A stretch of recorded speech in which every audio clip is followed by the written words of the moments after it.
Bueno, vamos a meternos de lleno en una de las grandes controversias de los cuidados críticos, las maniobras de reclutamiento alveolar.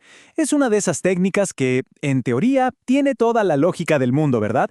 Pero, en la práctica, en el día a día, nos ha dejado un montón de dudas y resultados que no siempre cuadran. Así que vamos a ver qué está pasando realmente. Y esta es, sin duda, la pregunta del millón. ¿Estamos hablando de una estrategia que de verdad salva pulmones? ¿O por el contrario, es un dogma un poco peligroso que hemos estado siguiendo, quizás sin la evidencia que lo respalde al 100%? Para responder a eso, no queda otra. Hay que irse directo a los datos. Ok, para ponerle un poco de orden a todo esto, vamos a ir por partes. Primero el concepto, o sea, la lógica fisiológica detrás de todo. Después pasamos a la maniobra en sí, cómo se realiza. Luego viene el momento de la verdad. ¿Qué dice la evidencia? Con eso en mano, vemos qué recomiendan las guías y, lo más importante, cómo aterrizamos todo esto a la práctica, de forma prudente, al lado del paciente. Muy bien, empecemos por el principio. Antes de siquiera mirar un solo estudio clínico, es clave de verdad, es fundamental entender por qué se nos ocurrió hacer esto. O sea, cuál es la lógica detrás de una maniobra de reclutamiento. Y van a ver que la idea en sí es bastante potente. A ver, la definición es bastante directa. Una maniobra de reclutamiento alveolar, o MRA, es básicamente una estrategia en la que, de forma voluntaria y por un momento, aumentamos la presión transpulmonar. ¿Para qué? Pues el objetivo es uno solo: abrir esas unidades alveolares que están colapsadas, como aplastadas, para que se vuelvan a inflar y se incorporen de nuevo al trabajo, al intercambio de gases. Y aquí es donde entra en juego lo que muchos llaman el dogma fisiológico, que ha empujado su uso durante años. La idea es esta. Si logramos abrir un pulmón que está atelectásico y lo mantenemos abierto, pues evitamos ese daño cíclico, ese abre y cierra constante de los alvéolos con cada respiración del ventilador. Ese fenómeno, el atelectrauma, genera un estrés de cizallamiento o shear stress tremendo, y eso, como sabemos, es una de las causas principales de la lesión pulmonar asociada al ventilador. Al final, lo que buscamos es tener un pulmón más homogéneo, que todo trabaje parejo. Bueno, ya vimos la teoría. Ahora, a lo práctico. ¿Cómo se hace exactamente una de estas maniobras? Y ojo, esto es súper importante. No hay una sola receta. La técnica que se usa es una variable clave que, como vamos a ver, puede cambiar los resultados de la noche a la mañana. Una de las técnicas más conocidas, la clásica, es la de inflación sostenida. Según la han escuchado como la maniobra del 40 por 40, y es literal. Después de asegurarse de que el paciente está hemodinámicamente estable, esto es crucial, se aplica una presión continua de 40 centímetros de agua por 40 segundos. Y sobra decir que durante todo este tiempo, los ojos tienen que estar pegados al monitor. La hemodinamia y la saturación son sagradas. Y aquí, por favor, pongan mucha atención, porque esta diferencia es clave. Por un lado, tenemos la inflación sostenida, que es como un golpe de presión, ¡pum!, alto y mantenido. Pero por otro lado, está la maniobra escalonada, la famosa staircase. Esta es mucho más gradual. Se va subiendo la PIP y la presión de conducción poco a poco, como si subiéramos una escalera. Grábense bien esta diferencia, porque es la razón por la que la evidencia que vamos a ver es un verdadero rompecabezas. Y con esto, llegamos al corazón del asunto, a la hora de la verdad. ¿Qué pasa cuando esta teoría fisiológica tan bonita, tan lógica, se enfrenta cara a cara con la fría realidad de los ensayos clínicos? Y para empezar a responder esto tenemos que hablar sí o sí de la revisión sistemática de Cochrane del 2016. Este es nuestro punto de partida. Bien, miremos el desenlace principal, mortalidad a los 28 días. ¿Qué encontraron? Pues un riesgo relativo de 0.86. Esto, en español, sugiere que las maniobras podrían reducir la mortalidad en un 14%. Suena bien, ¿no? Pero cuidado, el intervalo de confianza va de 0.74 a 1.01, cruza el 1. Y con una P de 0.06, pues nos quedamos en la orilla. No alcanzó la significancia estadística. Es un casi, pero no. Pero, aquí es donde la trama se pone buena. Si en lugar de la mortalidad a 28 días miramos la mortalidad dentro de la UCI, la cosa cambia. Aquí sí que hay significancia estadística.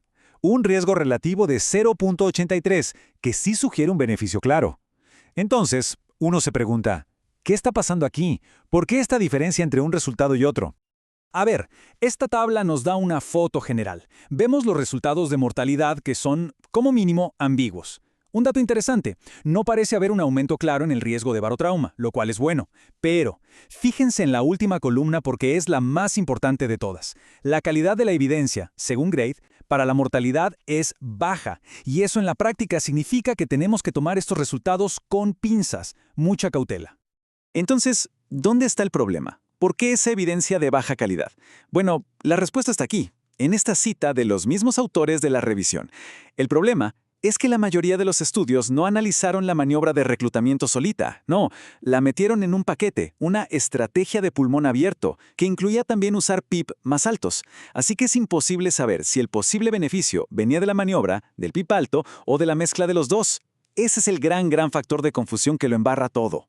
Bien, tenemos una evidencia que es, en el mejor de los casos, confusa y de baja calidad.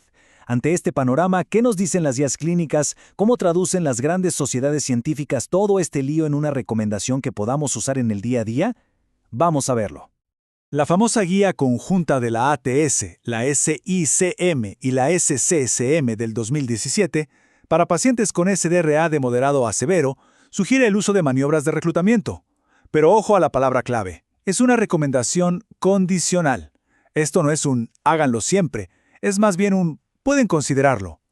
Y fíjense en la calificación GRADE, baja confianza en el efecto. ¿Le suena?